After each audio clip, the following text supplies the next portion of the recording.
We've heard Vladimir Putin use some of that embarrassment in an interview with Tucker Carlson. Here we go. How does it feel to know that that visit and your office's role in inviting a former Nazi to a reception is creating hardship for an ally?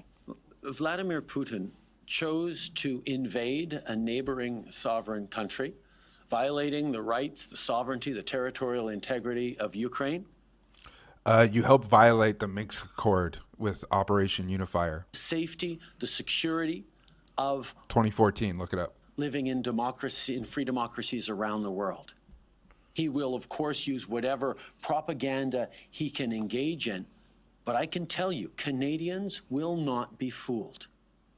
Canada stands with Ukraine, not just because we are friends to Ukraine, but because the rules-based order and the system of laws and the UN Charter protect all of us, not just Ukrainians.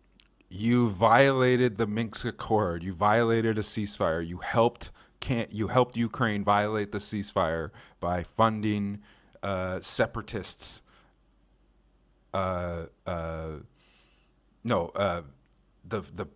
Ukraine nationalists, far-right nationalists. You funded far-right nationalists to fight the separatists, right? Canada helped violate that rules-based order. You literally helped violate the ceasefire. You helped create the war, Justin. Disinformation and misinformation, and vote against a modernization of a free trade deal with Ukraine that Ukraine desperately needs, that President Zelensky asked us to support, all of us in Parliament. It's funny because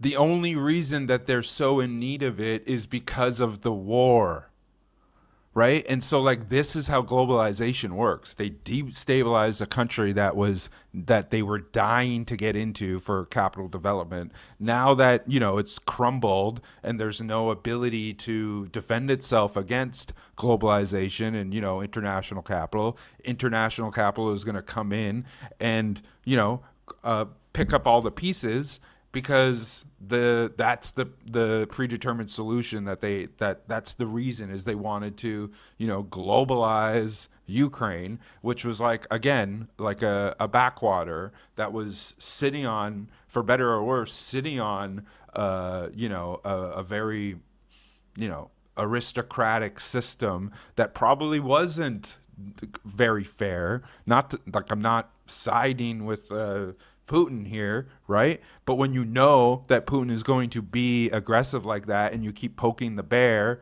all you're doing, right, is making Ukraine the victim. The whole point is to make it so that Putin comes in, destabilizes, so that they need the West to restabilize them by creating globalized capitalism and a free trade agreement with the West. This is how they've gotten around doing getting Ukraine in the EU, by making these direct free trade agreements with each country individually. Asked us to support so that Ukraine could rebuild and reconstruct and recover when this terrible illegal war by Putin is over. So Putin will try and distract all he likes. And unfortunately, Pierre Poilievre has fallen into his trap. But I can tell you that the Canadian government and Canadians in general will continue to stand for what is right and stand with Ukraine.